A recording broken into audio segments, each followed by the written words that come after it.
নমস্কার, কলকাতা টিভিতে আপনাদের স্বাগত জানাই। গুড মর্নিং কলকাতা নিয়ে আপনাদের সঙ্গে রয়েছি আমি জহিতা, আপনাদের সঙ্গে রয়েছি আমি ইন্দ্রাণী। সন্দেশখালির দিকে নজর রাখবো। প্রথমেই সন্দেশখালিতে উত্তেজনার পারদ ক্রমেই চড়ছে। রাজনৈতিক নেতা, পুলিশ এবং কেন্দ্রীয় তদন্তকারী সংস্থা চাপে ছন্দ হারিয়েছে সাধারণ মানুষের জীবনযাত্রা। এই আবহে কেমন আছেন সন্দেশখালিবাসী, কি চাইছেন তারা, উঠে এসেছে কলকাতা টিভির তদন্তে।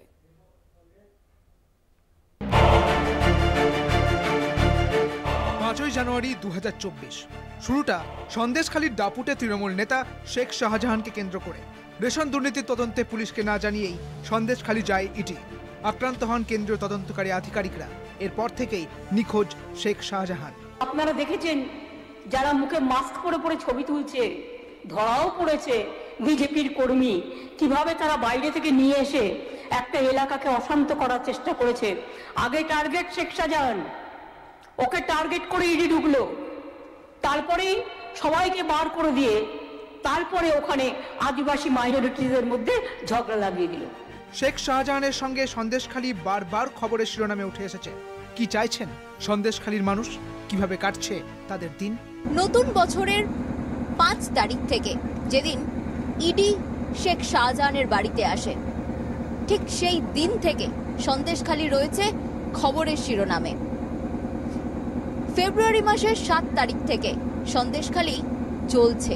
সাধারণ যারা মানুষ তারাই এই সন্দেশখালির যে আইল্যান্ড রয়েছে, এখান থেকে যখন বোটে করে ধামাখালিতে যাচ্ছে, তারপর যখন তারা যে নিত্য তাদের যে কাজ, সেই কাজ ব্যাহত হচ্ছে, সবাই তাদের বক্তব্য নেওয়ার জন্য মুখিয়ে রয়েছে।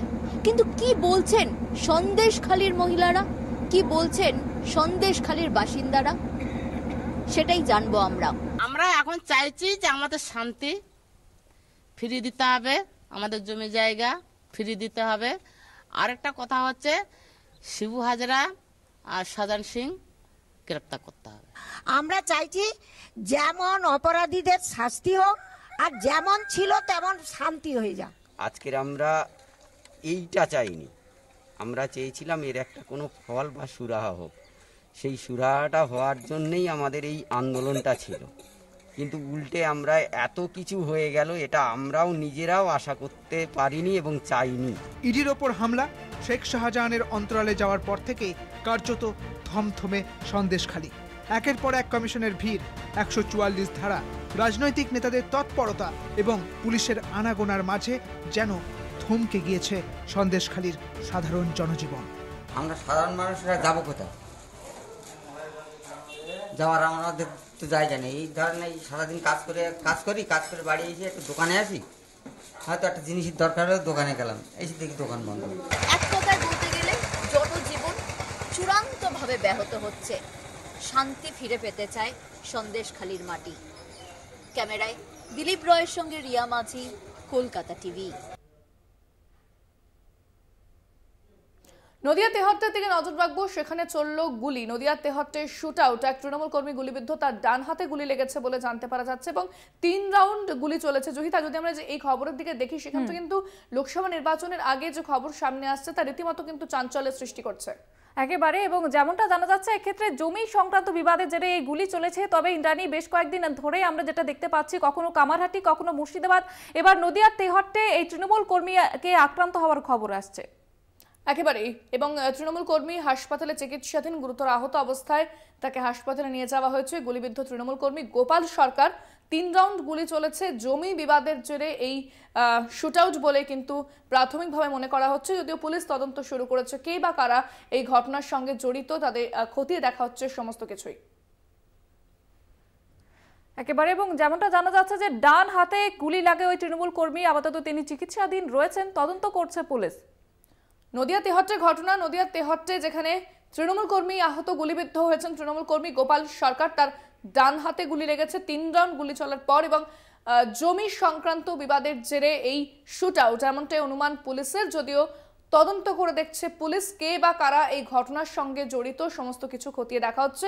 আমরা দেখছি যে বেশ কয়েকদিন ধরে রাজ্যের বেশ কিছু জেলা কিন্তু এইভাবেই সেখানে শুটআউটের ঘটনা ঘটতে দেখা যাচ্ছে, কখনো কামারহাটি, কখনো মুর্শিদাবাদ, এবার নদিয়ার তেহট্ট। এছাড়াও এর আগে বেশ কিছু ঘটনা ঘটেছে যেখানে শাসক দলের কর্মীরা আক্রান্ত হচ্ছেন এবং বিরোধীদের অভিযোগ যে তাদের দলের কর্মীরাও কিন্তু আক্রান্ত হচ্ছেন, একইভাবে গুলিবিদ্ধ হচ্ছেন, যার জেরে রীতিমতো চাঞ্চল্যের সৃষ্টি হয়েছে এবার নদিয়ার তেহট্টে। একেবারে, এবং সামনেই লোকসভা নির্বাচন আছে ইন্দ্রাণী, এবং লোকসভা নির্বাচনের আগে কিন্তু একাধিকভাবে আমরা দেখতে পাচ্ছি একাধিক জায়গায় রাজনৈতিক নেতাকর্মীরা বারবার আক্রান্ত হচ্ছেন। এবার নদিয়ার তেহট্টে কিন্তু সেই ঘটনা ঘটলো, এক তৃণমূল কর্মীকে জমি বিবাদে জেরে গুলি চালানো হয় এবং তার ডান হাতে গুলি লাগে বলে জানা যাচ্ছে। আপাতত তিনি চিকিৎসাধীন রয়েছেন, তবে ঘটনার তদন্ত শুরু করেছে পুলিশ। একেবারে, এবং ঘটনা তদন্ত শুরু হয়েছে, কে বা কারা ঘটনার সঙ্গে জড়িত বিস্তারিত কথা বলবো। ফোনে রয়েছেন আমাদের প্রতিনিধি সন্তু সাহা। সন্তু সাহা, সন্তু, কি জানা যাচ্ছে বিষয়? দেখো, তেহট্টের দেবনাথপুরের বাসিন্দা গোপাল সরকার, তিনি তৃণমূল কর্মী, দীর্ঘদিন ধরে এলাকার তৃণমূল কর্মী বলে পরিচিত। যেমনটা জানা গেছে, গতকাল রাতে তিনি মাঠে গিয়েছিলেন জমিতে সেচ দেওয়ার জন্য। ঠিক সেই সময় 3 জন দুষ্কৃতী তাকে লক্ষ্য করে গুলি চালায়, মোট 3 রাউন্ড গুলি চালায় বলে অভিযোগ। যেমনটা জানা গিয়েছে, তার ডান হাতে গুলি লেগেছে, তার একটি গুলি তার ডান হাতে লাগে। এই ঘটনার জেরে কিন্তু রীতিমতো আতঙ্কের সৃষ্টি হয়েছে এলাকায়। কি কারণে এই ঘটনা এখনো তার স্পষ্ট নয়, তবে যেমনটা তিনি জানিয়েছেন, তিনি তৃণমূল কর্মী, সিপিআইএম এর বিরুদ্ধে অভিযোগ একেবারে। তুমি পরিস্থিতির দিকে নজর রাখো। আপাতত ধন্যবাদ তোমাকে সন্তু।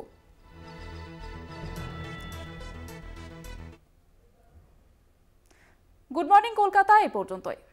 দেখতে থাকুন কলকাতা টিভি, রাত 3, 7 দিন।